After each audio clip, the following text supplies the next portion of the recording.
First எல்லாத்துக்கும் 80வது சுதந்திர தின வாழ்த்துக்கள். நம்ம சுதந்திரனாலே நமக்கு ஃபர்ஸ்ட் இந்த மூவண்ண கொடி தான் நம்ம ஞாபகத்துக்கு வரணும். ஏன்னா எல்லா வருஷமும் 80வது வருஷமா நம்ம மூவண்ண கொடி ஏற்றி அதுக்கு மரியாதை செலுத்துவோம். எதுக்கு அதை மரியாதை செலுத்தும் அப்படின்னு சொல்லி பார்த்தோம்னா, நம்ம சுதந்திரம் ஃபுல்லாமே நம்மளோட மூவண்ண கொடி அதுலதான் நம்ம ஃபுல்லாமே அடங்கி இருக்கு. அதுல 3 கலர் இருக்கும். அந்த கலரை பாத்தீங்கன்னா ஃபர்ஸ்ட் வந்து மேல உள்ளது சிவப்பு நிறம், சாப்ரான் கலர்மாங்க. குங்குமப்பூ கலர் அது என்னன்னா நம்ம நாட்டுக்காண்டி உயிர் நீத்த ஒவ்வொரு தியாகிகளுக்காண்டி நம்ம அதுதான் அதுக்காண்டிதான் அந்த சிவப்பு நிற கலரை வச்சிருக்கோம். நம்ம குஜிராம் போஸ் சொல்லி ஒரு ஆள் வந்து நம்ம நாட்டுக்காண்டி உயிர் நீத்தாங்க. அவங்களுக்கு வயது எத்தனை தெரியுமா? 18 தான். 1908 அவங்க நம்ம நாட்டுக்காண்டி, அதாவது நம்ம இப்போ சுதந்திரமா பாருங்க, இப்போ சுதந்திரமா பேசுறோம், இப்போ கூட்டம் போடுறோம், இதுக்கெல்லாம் முன்னாடி அனுமதி கிடையாது. ஆனா நம்மளுக்காண்டி இப்போ சுதந்திரமா இருக்கிறதுக்காண்டி அவரு தூக்குல தொங்கிருக்காரு. அது மட்டும் இல்லாம 1931 பகத்சிங் ஒரு ஆளு நம்மளுக்காண்டி தூக்குல தொங்கிருக்காரு. நம்ம இப்போ சுதந்திரமா இருக்கிறதுக்காண்டி நம்ம எங்கேயும் இப்ப நம்ம இந்தியால நம்ம எங்கனாலும் போகலாம், எங்கனாலும் போய் வசிக்கலாம், எங்கனாலும் போய் நம்ம வேலை செய்யலாம். அதுக்கு ஒரே காரணம் இவங்கலாம் உயிர் தியாகம் பண்ணதுக்குதான். அதுக்குதான் அந்த சிவப்பு நிறத்தை நம்ம யூஸ் பண்றோம். அவங்கள ஞாபகம் வைக்கிறதுக்கு தான் நம்ம ஒவ்வொரு வருடமும் இந்த சுதந்திர தினத்தை நம்ம கொண்டாடுறோம். அது மட்டும் இல்லாம அந்த பகத்சிங்க்கு அவர் இறக்கும்போது வயது எத்தனைமா? 23. அதே 23 எனக்கு 23 இருக்கும்போது தான் அவரை பத்தி எனக்கு தெரியும். பாத்துக்கிங்க. அதனால ஒரு 3வது கலர் பாத்தீங்கன்னா பச்சை நிறம். இந்த பச்சை நிறம் வந்து நம்ம இந்தியாவோட ஒரு வளத்தை பத்தி பேசுது.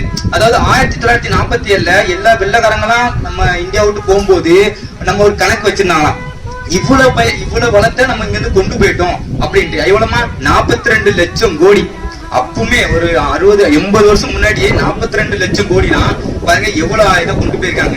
இப்போ 200 வருஷம் முன்னாடி ஒரு ஆங்கில தளபதி ஒருத்தர் ராபர்ட் கிளைவ் அவரோட வேலை முறிஞ்சு பிரிட்டிஷ் போகும்போது அவருக்கு இருந்த சொத்து மதிப்பு 12 கோடியா.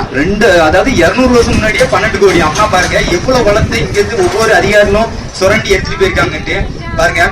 அது மட்டும் இல்லாம இந்த சென்டர்ல இருக்க வெள்ளை நிறம், அதாவது வெள்ளை நிறம் பாத்தீங்கன்னா நம்ம ஒவ்வொரு இந்தியனோட இந்த நல்ல எண்ணத்தை போச்சுதான் கொடுக்குது. அதாவது அவங்க எவ்வளவுதான் நம்மளை துன்புறுத்தி வேலை வாங்கி நம்மளோட வரி பணத்தை கொண்டு போனாலும், ஆனா நம்ம வந்து அறவழியில போராடி தான், யாரையும் நம்ம கொல்லல, யாரையும் சித்திரவப்படுத்தல, அப்படி அறவழியில போராடி நம்ம இந்த சுதந்திரத்தை வாங்கியிருக்கோம். அதுக்கு ஞாபகமா தான் அந்த வெள்ளை நிறம் இருக்கு.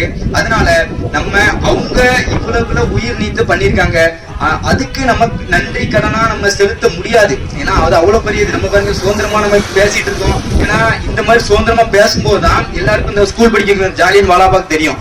1919 ஏப்ரல் 13 இந்த ஜாலியன் வாலாபாக் நினைச்சு இதே மாதிரிதான் ஒரு 4 பேர் பேசிட்டு இருந்தாங்க. எல்லாம் கூட்டமா இருந்துச்சு. ஜெனரல் ஒரு டயர் வந்து துப்பாக்கி எடுத்து மொத்தமா சுட்டு தள்ளிட்டாரு. பாத்தீங்கன்னா 350 பேர் இறந்த அந்த ஸ்பாட்ல இறந்துட்டாங்க. நம்ம சுதந்திரத்துக்காண்டி அந்த டைம் போராடினவங்க 350 பேர் இறந்துட்டாங்க. ஆனா ரியலா கணக்குல வராது 1200 மேல் இறந்திருக்கலாம், இந்தியர்கள் இறந்திருக்கலாம் சொல்லி ஒரு கணக்கு இருக்கு. பாருங்க இவ்வளவு பேரு நம்ம சுதந்திரமா இப்போ இந்த கூட்டம் கூடி பேசுறதுக்கு, எங்கனாலும் போவதுக்கு, எங்கனாலும் போய் வேலை செய்யறதுக்கு, எங்கனாலும் எந்த கருத்தினாலும் சொல்லதுக்கு அவங்க உயிர் நீத்திருக்காங்க. அந்த உயிர் நீத்த இதுக்குதான் நம்ம இந்த சுதந்திர தினத்தை கொண்டாடுறோம். அவங்களுக்கு நம்ம நன்றிகரமா செய்ய முடியாது. ஆனா அவங்களோட கனவு என்னது? நம்ம எதிர்கால சந்ததி அமைதியான வாழ்க்கையை வாழணும், சுதந்திரமான வாழ்க்கையை வாழணும். அதுக்கு நம்ம இந்தியாவை நேசிப்போம், ஒருவருக்கு ஒருவர் மதிப்போடு நம்ம மரியாதை செலுத்துவோம். அது மட்டும் இல்லாம ஒற்றுமையோடு மனித நேயத்தோடு ஒரு நல்ல இந்தியனாக வாழ்வோம். நான் 80வது சுதந்திர தின வாழ்த்தலை தெரிவித்துக் கொண்டு உரையை